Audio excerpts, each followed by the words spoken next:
Awesome. Well, hi, everybody. So this session is titled Re-engaging the Nation of Makers Champions, Charting a Path Forward. So as you know, Nation of Makers has had a group of people called different things throughout the time of Nation of Makers that have been basically our base volunteers. And it goes beyond volunteers because these are in. Yeah, there you go. Okay, good. Now. Okay. Sorry about that. No worries. So, so let me keep, oh, and now I got to get this to work. Okay, let's start again. Okay, so Nation of Makers, we have what we call champions. And as I said, they're a bit of a volunteer base for us, but it goes beyond that. And the first question I sort of want to pose is, I think we have a mixture of people here. Some of you are people that already are champions within our program, and some are people that are interested in what this NoM Champions program is. So I'm going to do a little bit of background if you guys are okay with that. Just letting you know like what the Champions program is, what it looks like, and where it's going. That's kind of the purpose of this, and really to get a lot of dialogue going. So as you know, every NomCon, I sort of do my own personal checkup as to how Nation of Makers is doing and where we can improve.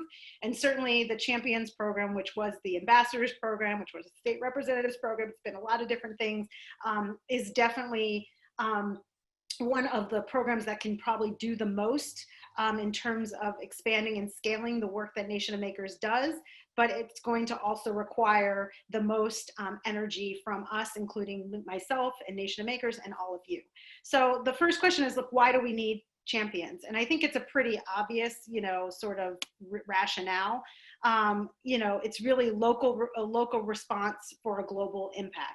So although we serve organizations around our country and the world, we simply cannot address local needs effectively without a local presence and guidance. We need people that are boots on the ground in their communities to be able to tell us what the actual Nation of Makers is doing in a particular location. So I personally live in Silver Spring, Maryland, and as much as I love the folks of Ohio, for example, I don't know what's happening on the ground in Ohio, and I can talk to people, but I may not be as effective with conveying a message or even getting folks the help that they need just in time. And so in order for Nation of Makers to do the sort of support work that we do as part of our mission, the community building, the resource sharing, and the advocacy, we really need people that are on the ground that are being advocates for Nation of Makers. So a bit of history about our program. Many of you know this, so try not to fall asleep.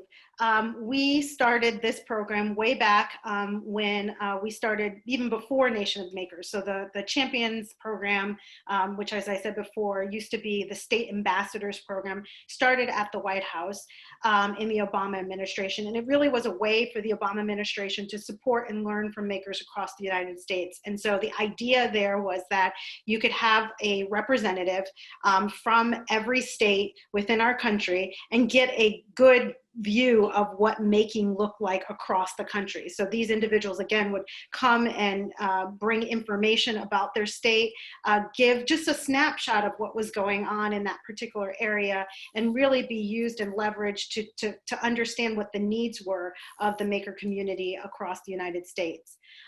In 2016, the state ambassadors were convened at the White House, and that convening actually was the thing that kicked off what later would become NoM. So there were all these tiger teams that were formed, groups that would later become working groups of Nation of Makers, a lot of passionate people that really were doing amazing work within their states and their regions, and really were a living example, a breathing example of what the world, what was happening in the world of making around the United States. I'm trying to think when we did the first rebrand. It was probably around 2018, 2019. We did a rebrand of the State Ambassadors Program and changed it to State Representatives and Regional Delegates. And part of that was simply a structural thing. The word ambassadors, some of our ambassadors came back and said, we're getting kind of weird stares because there actually are state ambassadors for certain things within our state infrastructure. And it's confusing people as to who we are, and we don't want to be disingenuous. And we also wanted to make sure that we had some granularity of roles. So we have, state representatives, but then we had folks that weren't working within the state necessarily. They were just working within a region. So an example of this were folks that were, saying like, I don't want to be over the entire state of California. I just want to be the person that helps with what's going on in the Bay Area, for example. And so we wanted to acknowledge the fact that the role of taking over an entire state is really, really daunting. And not to pick on any of you, but Todd has a really small state over in Rhode Island. And then some other people have like California. That just seems like there's a little inequity there. So there was a lot of dialogue around how do we do a good job if we have a rather large territory. So some of the rebranding there was really talking about how do we do a better job? How do we get more volunteers? So then we sort of began a process of, trying to expand the program even further. And so a lot of you know that Ryan came on last year and came to our NomCon convening and, came in, and he actually has a background in organizational leadership and organizational structures. And so he really sat down with me as part of his independent study to really analyze what we were doing with the state representatives program. How could it evolve? What were our needs as Nation of Makers? What are some other models that other organizations use? And through that, we sort of started to consult with what other data was around from other organizations. And we basically embarked on a full-on sort of analysis of what the structure would be that would best address our needs and also be the most supportive and sustainable. And some of the feedback we got from you guys was really like, we want more training, right? We want more ability to do things. We don't feel like we're doing as much as we could as Nation of Makers. We don't have a lot of opportunities. Some folks were saying, I have too much responsibility. Other folks were saying, I don't have enough responsibility. So we're really trying to think about, is there a way that we could create a tiered structure where some folks who have the time, who have maybe the experience and the ability necessary to kind of take on a larger role could do that, but that's someone else who says, I just want to be able to talk up how awesome NOM is. Nation of Makers is important to me. I just want to be an advocate. They would also have a seat at the table. And so what came of that is really the Nation of Makers Champions program. And that particular program has sort of 3 tiers of engagement. The first tier is that NOM advocate. This is a person who literally just, does some research about Nation of Makers. We help them understand what Nation of Makers is. They're really the bullhorn. The idea of this tier of engagement is that, it's a bullhorn. It's really the person who's just going to say, oh, are you looking for support? Are you looking for resources? Have you heard of Nation of Makers? It's really not a heavier lift beyond that. It's really just their local circle of influence, just trying to be a spokesperson for Nation of Makers. The second level of engagement goes a bit deeper. It's the Nation of Makers connector. And so the idea there is that you connect and help grow the Nation of Makers by connecting your local community to our work. So this really is how you build your ecosystem, right? So you're in a particular place, and let's say there are local leaders that you may be engaged with through your work, either with your makerspace, your maker event, or the other stuff that your organization does, and you want to connect those folks in, right? You want to make sure that they understand what Nation of Makers is doing, that I'm aware of them, that they're aware that of Nation of Makers as an organization that supports your organization, right? And that while you're making all those connections and while you're building that ecosystem, we're supporting you in that structure. And we'll come back to this layer, because this layer is kind of a layer that's really evolving with the progression forward. And then the top tier is really kind of the tier we had before, but a little bit extra. So the idea is that you could be a Nation of Makers representative if you wanted to go even deeper. So now this is a person who already has the ecosystem built, and they're really looking to scale and sustain their community. They're really looking to make a larger scale impact. So they might be thinking about, making a hub for their particular state, or they might be thinking about, how am I going to do the work of Nation of Makers in a way that, let's say benefits the state of, I'm just going to take a state of Montana, and really go deeper to create an organization or to create some sort of funding structure that helps them sustain. And this person would be somebody that we would write grants together. We would work together to create a more formalized structure. And this is not for everybody. We realize that, right? So that's why we have these other tiers. And I will tell you, some of you might say, okay, you talked about this last year. It didn't really go that far. And part of it is that, we're still trying to refine, what does this look like? What does the pipeline look like?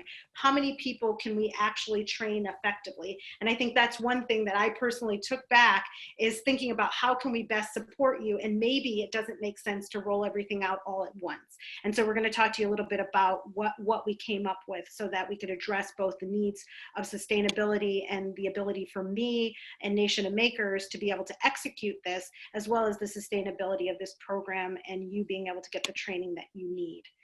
So as I said, we had a soft launch at NomCon 2019 to your state representatives group. And again, the feedback really indicated a desire for role clarity, for structure, for increased engagement, and for training. And so after, we kept gathering a lot of input and research, I talked to a number of you individually and asked your opinion, and you were very clear with me about the things that you need to succeed. The program started to get refined. And so we ended up reaching out to Enoch over at Co-Starters and planned a cohort-based relaunch of the program in March 2020 in collaboration with Co-Starters. So the idea there is that we would have smaller cohorts. So we wouldn't take on every state. We would say maybe 10 states at a time, so or 10 folks that want to represent a particular region at a time, and then train them so that we're able to handle sort of the group that we have and move them forward. And we'll talk a little bit more about this. I know we keep saying we're going to talk a little bit more, but just bear with me and we'll get to that. As you know, obviously March 2020, the world kind of fell apart just a tiny bit. So things got a little shifted. So the initial plan actually was to go contact all you guys, and right about when we were about to contact you, it looked like things were going to shut down forever and we couldn't travel anymore. So we kind of made the decision to sort of hold off for a little bit until we could see where things are at. And so the timeline got a little shifted. And so instead of the launch happening in March, it's kind of happening a little bit now. And we're going to talk to you a little bit about next steps in a second. So you might say, okay, why Co-Starters? And some of you who know about Co-Starters, you know that their mission is they're really a growing network that help people and communities thrive through entrepreneurship. That's like the bread and butter of what they do. But they also work on sort of connecting communities and collaboration. And so we really were interested in the work that they're doing around ecosystem building. Many of you probably heard Enoch talk last year about ecosystem building. This is something that, Co-Starters is deeply engaged in. So it's not just this idea of, you have businesses within your community and, it's all about only about entrepreneurship. It's about entrepreneurship in the context of the full ecosystem. So I think one place that we as a maker movement may have struggled a bit is, we talk about business models and what's the right business model. And then some of us may not even think of ourselves as businesses. We're just like, we're nonprofits, we're organizations that are trying to do social good. And all of those things can be true. But I think having a lens of how we can support the businesses and the organizations that make up our ecosystem and how we can talk to others in our ecosystem to help further facilitate that and support that, and having the tools to do that, right? Like how do you talk to those leaders is incredibly important. And that's really what the work of Co-Starters is. So really the idea here is sort of, and our vision for this is really sort of in 4 steps. So the first step is to select a cohort of connectors and representatives that are committed to ecosystem building. So this is not a drive-by, right? This is like a real training that's going to be over a period of time. So it's not, the initial idea was that this would be like a year-long, like a 6-month to year-long kind of cohort kind of thing, where you're invested in this, right? And you attend training and you're part of the cohort, and that cohort connects. And again, Enoch will get into the details so that I don't mess them up too much. But that's the idea for sort of the beginning there. The idea in the second step is that we take through the training that Co-Starters is able to provide, we're able to empower that cohort through training and support. And so that support actually looks in a bunch of different ways. So first of all, Nation of Makers is committing to financially support the program happening and getting everyone trained. And I will tell you that's not trivial because, you know, as you know, we're not like floating in the dough. We're not like, you know, balling out of control here. So, you know, we believe in this program and we want to make a commitment to each of you that we're trying to give dollars out of our coffers to support this program because we know that this program is key to our own organizational sustainability. We then want to foster your cohort, right? And foster your community, right? Within your, in your cohort, within your actual particular communities that you exist in. And the idea there is that, you know, by making those connections, by sustaining those connections, we're able to better prepare you to do the work that you're doing, that we're better able to help give you the tools that you need to succeed.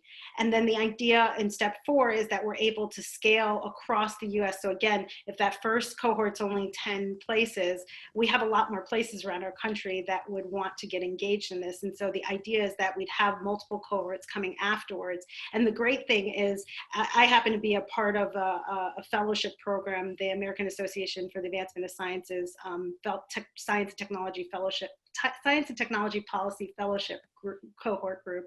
And the great thing about cohorts, sorry, that was a really long name. The great thing about cohorts is that I can reach back to colleagues that are in different cohort years and I can connect with them. And actually one of our keynotes from Conservation X is another AAAS fellow. We were not in the same year. So I think the thing is there's a knowledge that can be passed from cohort to cohort. And the idea here is that we're not doing it all at once. We're gonna, you know, sort of do it stepwise, and we're not trying to leave anyone behind. So if you're not in the first cohort, don't feel like you're left out. We're gonna try to make as much room as we can while still making it effective.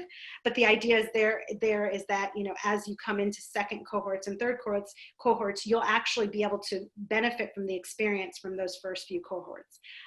So that's really all I have for a presentation. I know Enoch is going to take it over and kind of get into a little more of the nitty gritty of what, you know, is actually going to go on. Enoch, would you prefer people ask me questions now about this part, or just like, maybe we should wait and have you go and then they can ask us both questions. I think that's the best. Does that sound good? Well, you know, I think it'd be great to get a little check-in here. Are there any check-in questions, things that Dorothy didn't cover, ideas on that? I don't know if the thumbs up feature is functioning right now where y'all can get a temperature check of where everybody's at. But that was helpful for me to hear the story over again and all that. And I think it's an exciting moment that we're in. I would love to just get a pulse on where everybody's at before we jump into more of the details and know what does this look like to actually implement. Can you throw together a quick poll here? I think. Okay, I am looking. So you see that one question, Dorothy, about, is this about individuals or organizations? Yeah, so this is a little bit different than Nation of Makers as an organization. So we have membership for organizations, but this particular role for champions is actually an individual thing. So when you come as a champion, you're coming as a volunteer. So you can be an individual and be a volunteer for Nation of Makers in this particular way. So you can actually participate in that way and get training, things like that. So, you know, that is something that can happen. I don't know if that makes sense to you. I see, your schoolmate, yes. Yeah, and some people have that where their actual affiliation is something that may not, like they would want to regulate your membership to things, and so we're not trying to discourage you from, you know, being a part of the things that we do. For Nation of Makers itself, we're a support organization for other maker organizations, and we do not, you know, we don't have memberships for individuals, and that was pretty intentional. We instead encourage people to become members of their individuals to their maker spaces and the other maker organizations in their community to help bolster that community support. I love how— Maybe one way to think about this. Oh, go ahead. Sorry. No, go. Maybe one way to think about this, it's the example that Dorothy was giving of the fellowship. There's so much valuable in getting small groups of committed people working together a little bit deeper. And, you know, why wait to be invited to some exclusive thing, you know, that only the special people get to participate in, if we together, you know, in this community, Nation of Makers, can create that same environment for each other. And so that's kind of the idea. Paraphrasing it, hopefully that tracks with you, Dorothy, but just when you were talking earlier, it made me think of that. Yes, that's awesome. And I think so the other piece of it, because I'm looking at David's comments in particular, not to pick on you, David, I think, you know, part of what we're trying to do is exactly, so your comment was, I have 3 teachers that I want to work together with me, but we're separate schools and universities. And that's kind of what we're trying to do. We're trying to build those connections, right? So we know people are existing in an ecosystem, and you realize you're existing in an ecosystem in a particular community, but like the people may not be like tied to you yet. And you're trying to make those connections across these boundaries of affiliation, right?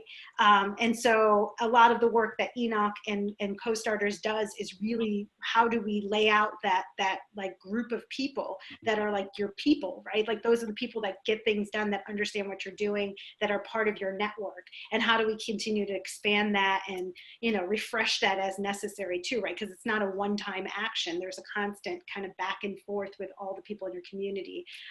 So yes.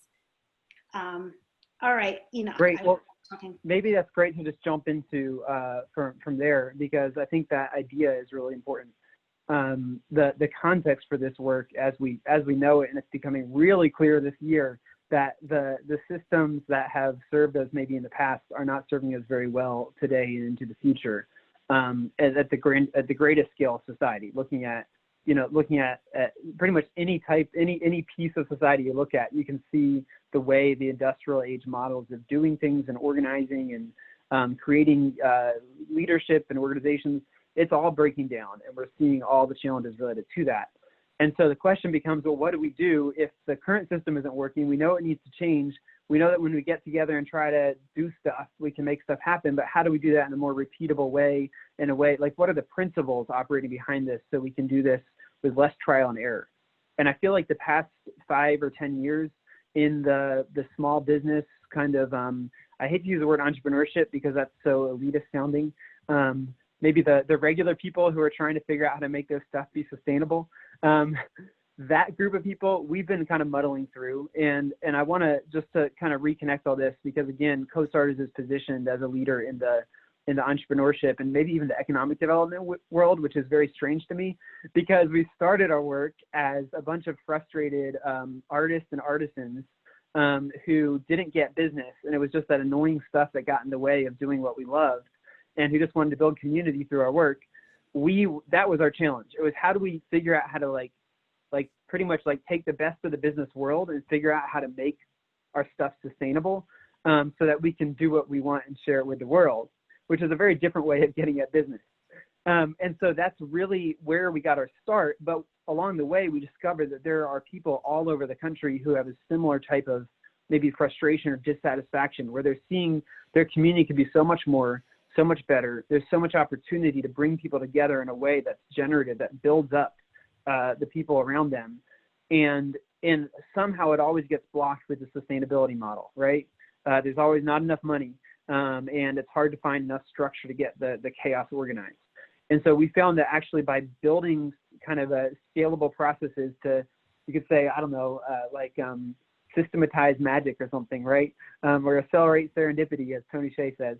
Like if you can find some ways to make these things that seem so organic and just kind of they rise up out of nothing, if we could find a way to make those more repeatable, that could be better altogether. And so our goal is to help build better community using whatever tools we can. I think the fundamental concepts behind it being twofold. One is if you can bring people together with some clarity of purpose, and then at the same time alongside that, build density of trust. Those two together create transformative culture. And that's really the goal. And so, you know, co-starters, our primary focus is through people who are pursuing sustainable ventures, entrepreneurship, right? In the widest sense of the word. You know, with Nation of Makers, you know, that's the maker movement. And we've seen that so clearly illustrated just over the past month or so. I'm sure there's many sessions talking about this where y'all have come together in an incredible way to get PPE created and developed and distributed in ways that it's the story will be told for generations, right? And that's an example of density of trust and clarity of purpose living out. And so that's awesome. Like, there's a lot going for you. The question is, how do you keep building on that? And how do you build that in a way that works, that's predictable? And as things calm down a little bit, what often happens is that trust starts to maybe devolve, and the clarity of purpose starts, you know, wait, so we start going to large scale manufacturing? Oh, I don't know, you know, but, you know, like, as soon as you start making some shifts, there starts to get that tension, and then how do you keep that focus, right? And so really what we spend our time on is actually trying to figure out those cultural and structural activities that help build clarity of purpose, density of trust, better work altogether. And so that's kind of the idea behind what we've done. And then a little bit of context, maybe that might be helpful, and I want to dive into the how, so this work, you know, started very grassroots. We got picked up by some leading national organizations that, you know, care about economic development, like the Kauffman Foundation and others, who were trying to figure out what's the future of economic development. Can you help us figure it out? And we're like, sure, we'd love to learn. And like, no, you have answers. What are the, you know? And so it was this incredible experience the past several years where we tried to figure out some of those, like what the future looks like when it comes to business with the Kauffman Foundation and others. And what it really came down to is that the biggest missing piece was the community or cultural component of how do you organize as people in new models, because the models of organizing to do economic development are not working. So we need to get back to our basic like organizational structures and relationship structures and start over a little bit. There's a great book I'll reference real quick called Team of Teams that talks about this, where the United States military had to do the same thing. They were, you could say, one of the most efficient systems in the world at doing a specific job. And when they were trying to fight terrorism in the Middle East, they got routed because they didn't know how to adapt for an environment of complexity. And so this guy wrote a book on that whole concept of how they had to shift their structures to the world that we're in. Anyway, I'm talking too much, so let's get to the specifics. If I can share my screen, hopefully let me do it. I'll pull up a few slides real quick to share some of this context and what it will look like for us to organize together. So let's see. Hopefully you guys have that, have this, and do you see my slides? Dorothy, Yes. you guys got it? Yes, we do. Okay, excellent. Okay, so I'll breeze through some of this. We're already talking about it a little bit, but it would be helpful if you could drop in the chat while I'm sharing why you showed up to this session. To show up to a session, we got a nice crowd on this session here, with I think the general invitation being like, hey, you want to come and volunteer and do some more work on the behalf of other people? And here you are, right? All here to dig in and help and build up this movement. That means something. And I think it's very important for us to share why each of us personally is here wanting to engage deeper. That means for some reason Nation of Makers connects with you and resonates with you in a deeper way. And it's really important to know that, because that's what powers the work, right? So any thoughts you have on, one, your hopes for makers in your community specifically, your region, or maybe across the country, or if you're thinking more about how you hope to be supported in your work and coming together with others, that would be really helpful for you to share in the chat.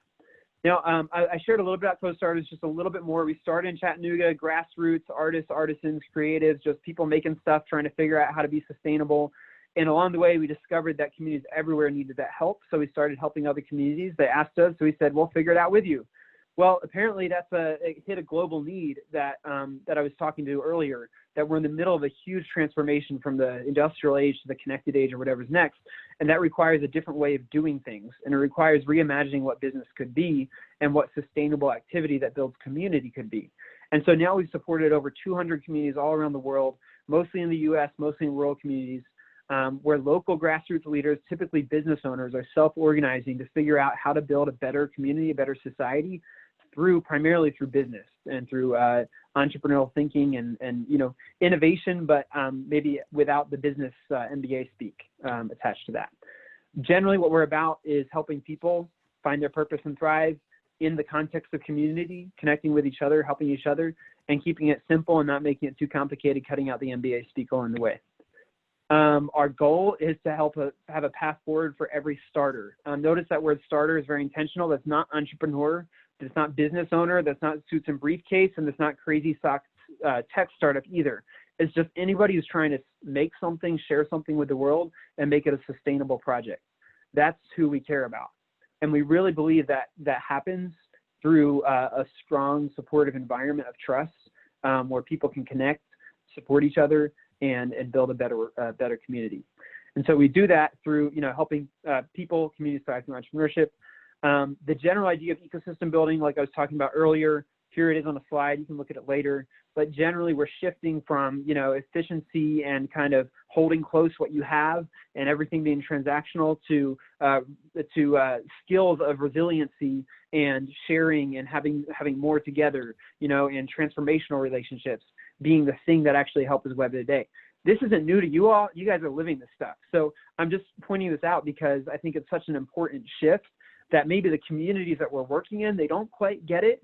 And while we might get it when we talk with each other, sometimes it's hard to articulate that to potential partners or funders or, allies or supporters without having language to explain the context. And so some of the things we work on a lot is developing shared language to help bring in partners or win over potential supporters so that we can build something together, that shared purpose. And so the idea of this role, this champion role, is to not be alone in muddling your way through, trying to figure out what the future looks like and how to build community and how to build up a sustainable maker support network locally and regionally and nationally. It's really hard to do that alone, but if you can come together with others, everything's easier. One, you just get the general emotional support. Two, you get the context of other people muddling their way and, trying to, failing before you, so you can save your time and energy there. And then three, sorry, my 4-year-old just walked in with some kind of crazy hat he just made and wanted to show it to me. Anyway, and then the final thing is just, having a structure to work in just helps you find a way forward. Knowing the next step we found is one of the biggest things that keeps all of our work from moving forward well. And so the basic idea of who a champion is anybody who cares about your community, who is a natural connector, is respected in your local community, well connected, knows something about what's already going on, enjoys working with others, about helping others, sees opportunity and potential, a possibilities mindset, is empathetic and supportive, brings people together, also has some experience actually as a maker, an artist, or an artisan, someone who's actually lived the walk and is not just talking about a concept, and embodies the values of the Nation of Makers movement.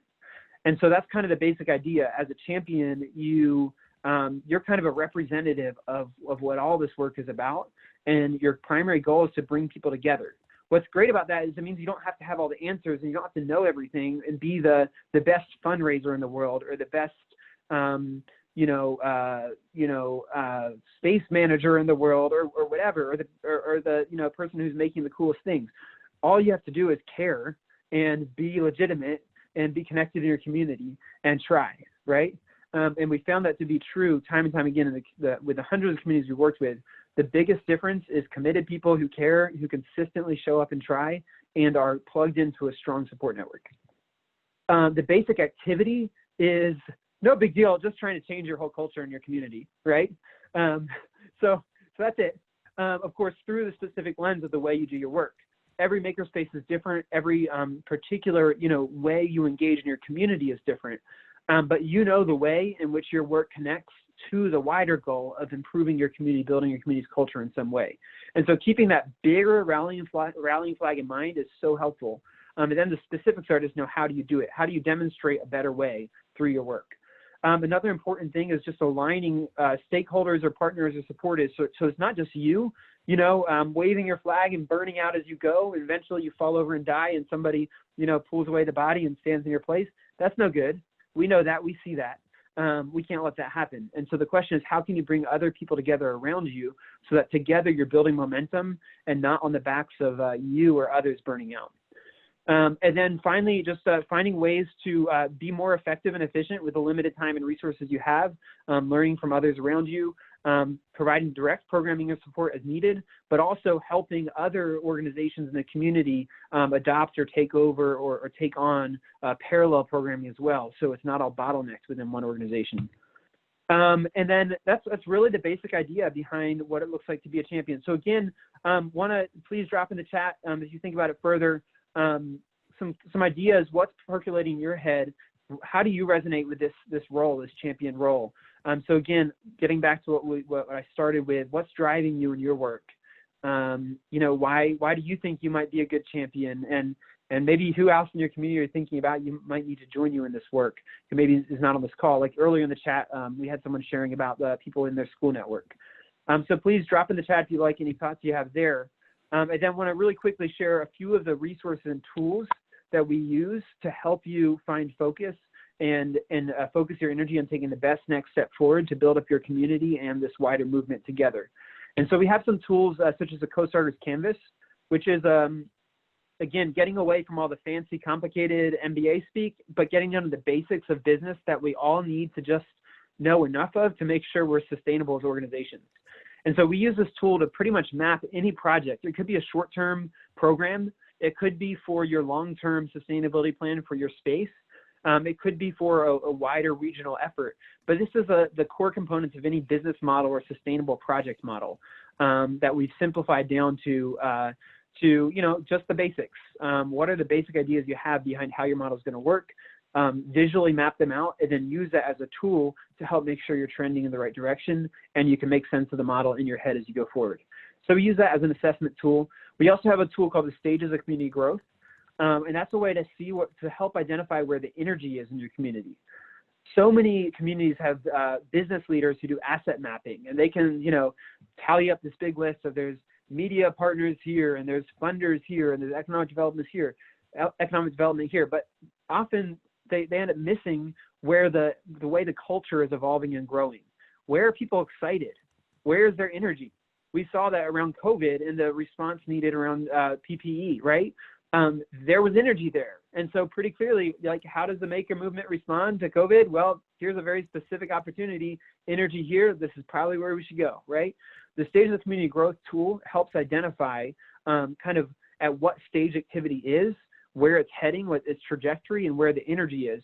Often we find either there's a lot of pent-up frustration or demand or excitement in the community waiting to be expressed that should be connected with, or maybe there's the community spent too much time in one area beating the same dead horse over and over and not moving on to the next thing. And so another tool that we look at and use is this community roles in ecosystem building.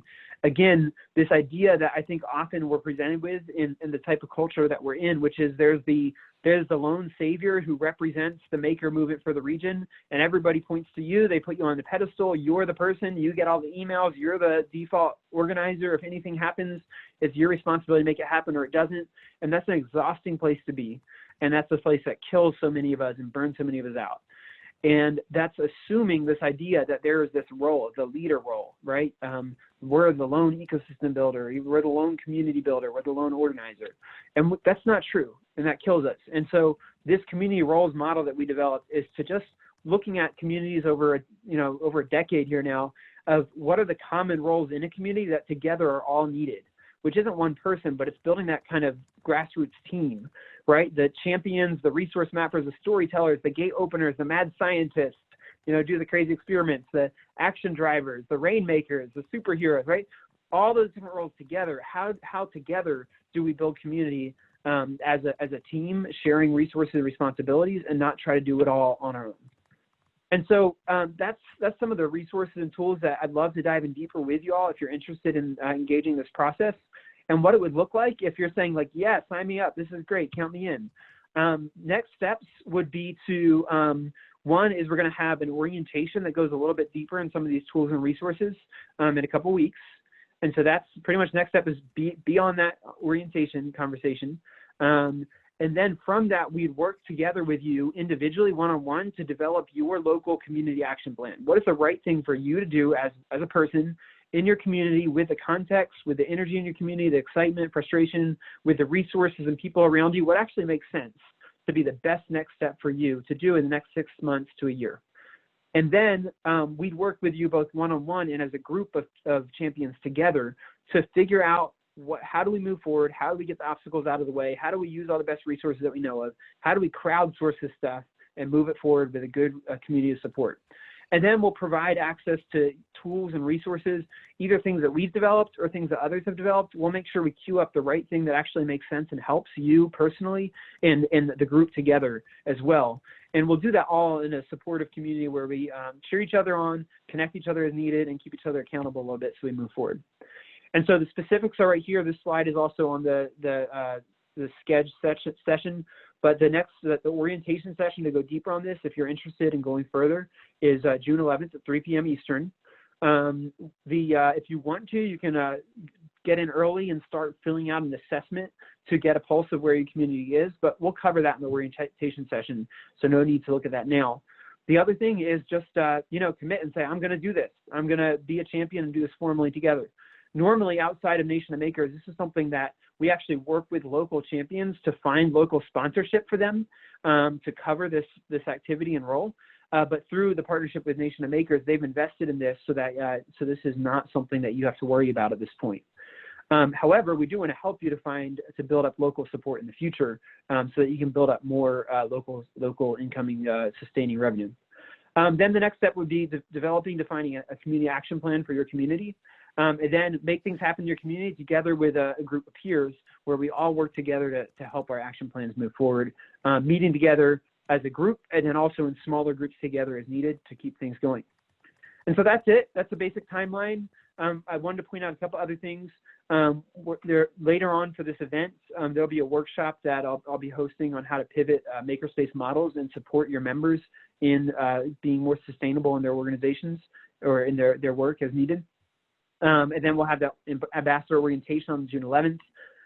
Then we'll also be hosting a workshop to go deeper to help businesses or anybody or makerspaces or anybody who's trying to figure out how to make their work sustainable through COVID. We'll have an in-depth 2-hour workshop on shifting your business model. And then July 9th is the goal to have the cohort defined, the first group of champions defined and moving forward and committing to our action plans and going. And then July 23rd and 24th is the Capital and Maker Fair, where there could be an opportunity for the first formalized group of champions to be engaged in that in some way yet to be defined. And so I just threw a lot of information at you there. So with that, I will get out of the screen share and try to engage with you more directly. It's hard to share and talk at the same time in the way that Zoom is set up. So let's see, it's not letting me escape. There we go. You guys here?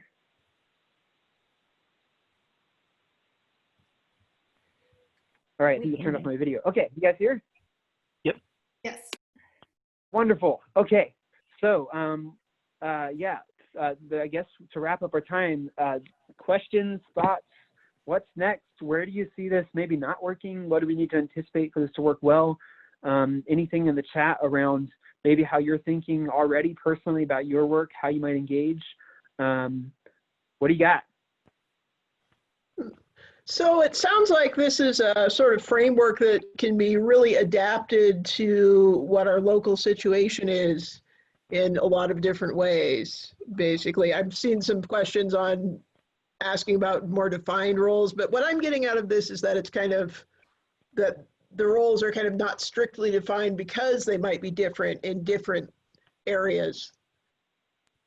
Thank you so much for mentioning that. I didn't get into that because I was trying to keep it short. Yes, so absolutely. Because we are shifting from industrial age models and hierarchical organizing models and all that to something that we don't really know what it is yet, this connected age stuff, it's kind of squishy. And so what we know is having a good engagement process is what matters.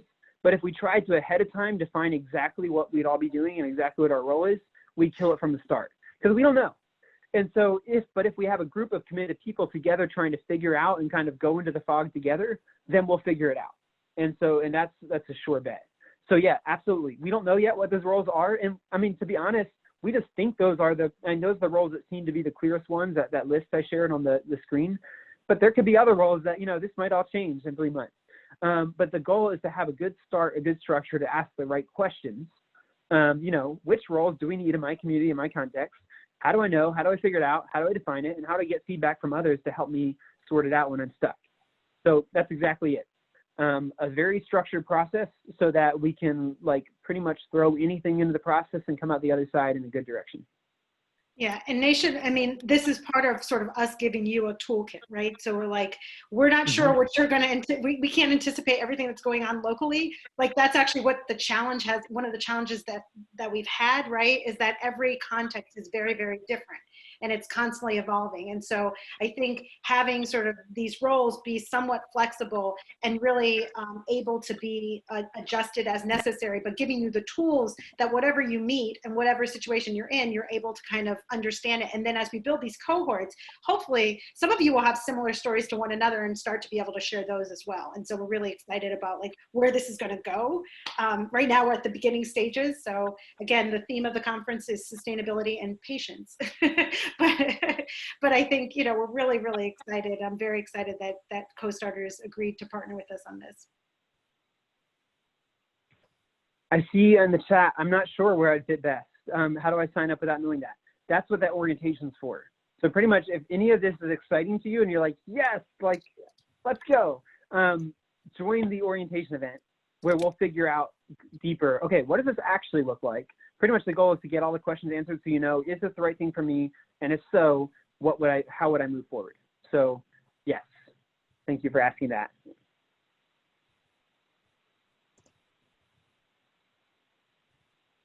Oh, Enoch, it looks like you're talking, but you're not talking, like words. Oh, I'm not talking, sorry. Oh, that's where I think there's a lag. There's a lag in Enoch's video. Oh no. That's okay. We're We're at yeah. time. I just wanted to ask this question really quickly though. It says, how do I sign up for orientation? I missed it. So I think the way we're just asking people to come to orientation, we will be sending you information right after this, right, Enoch? Yes, through the Sketch messaging tool. So you should be getting that right after this. Right, and if that doesn't work, because we know it's been buggy, we will also be sending an email, but that might take us a little bit longer because we have to scrape who attended. But we will be giving you the information before the session so that you can sign up and show up and have the appropriate information for it. So again, patience, but we will get it to you. And we're very excited for you to join. Any other questions?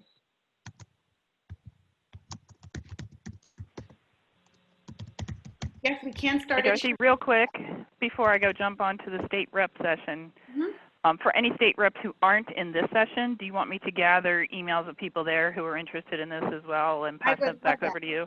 Yes, okay. I would love that. These sessions were back-to-back intentionally, so I was hoping that there would be a lot of you know, coordinated people, but I agree there are people that I don't see, so please do let them know because we want to get people at least. I'm gonna jump into that one. I'll see you guys over there. Awesome. Thank you so much. And please spread the word. If there are other people you run into through the conversations over the next couple of days, or people you know of from the work you've done with them across the Nation of Maker network, please give them a nudge and point them in this direction. Dorothy and Lessa, you tell me otherwise. I believe this is right now. This is kind of a open call to the willing and the eager. You know, for now, of course, the first group will be limited in size. But at this point, if you're interested or you know people interested, this is your chance to speak up and say, yes, count me in. Is that right, Dorothy? Yes, that's absolutely it. Again, you know, because we're doing this as a sort of cohort model, and unfortunately we don't have endless amounts of money. we're trying to, you know, be frugal with both resources and time and also dollars in terms of how many people we can. So the first orientation could be for anybody, and there'll be resources that'll be available to anybody. The cohorts themselves may start out smaller, but we will continue to have them. So the idea is that this is going to go through our entire community, and that anybody who really wants to do this work and create these communities, we all benefit from it. So it only helps Nation of Makers for us to invest in this, and that's why we're doing it. So just be, again, patient with us because it's not going to be a quick process, but we're starting it right away. It's just going to be a little more intentional in how we execute it so that we can make sure everyone is fully trained. So thank you guys. I think it's time, right, Danielle? We got to go. Continuing the theme of patience, they're having some issues with the scheduling. It's losing links again, so just be patient. They're working it with the company now. Okay, Sketch is not my favorite place, especially since we pay for this. So, okay. All right. Well, it's such an honor to be here with you all. I'm so excited about the future. I've told Dorothy this earlier, but coming and joining you all is like coming home to me a little bit. I've been in this world where everybody's all these fancy business people are too fancy for their own good. And I'm just like, hey, let's just build stuff. And they're like, let's look at your pro formas. And so it's just nice to connect with some people who, I don't know, I just feel more at home with. So thank you. Thank you, Enoch. You're definitely home. Everyone's begging to see your 4-year-old's hat. So before we leave, we have to see the hat. That's what I've been told. Oh man, well, he's not in the room anymore, but I have my other hat right here with me, which is, so at Co-Starters, when we get communities together, we end up getting distracted and talking about all kinds of other wonderful things. And so we always have to remind people to put the squirrel back in the cage. So this is a squirrel hat, like up, squirrel, right? Squirrel hat. There you go. We can't see it, unfortunately. They didn't show up. Oh no. Well, it might show up in a few minutes. Yeah, it takes. Okay. There's a lag. There's a lag. Squirrel hat. Okay, we're happy. All right. Well, I know we all need to go. Dorothy. Oh, there's a big lag. It's okay. It's okay. We'll talk later on. Thank you guys for coming to the session. We really are excited about the stuff that's happening at Nation of Makers and what will be happening over the next few months and years. So thank you so much for being a part of our community and doing all that you do locally. Thank you. And I'll see you, for those of you that are going to the state representatives meeting next. So see you soon.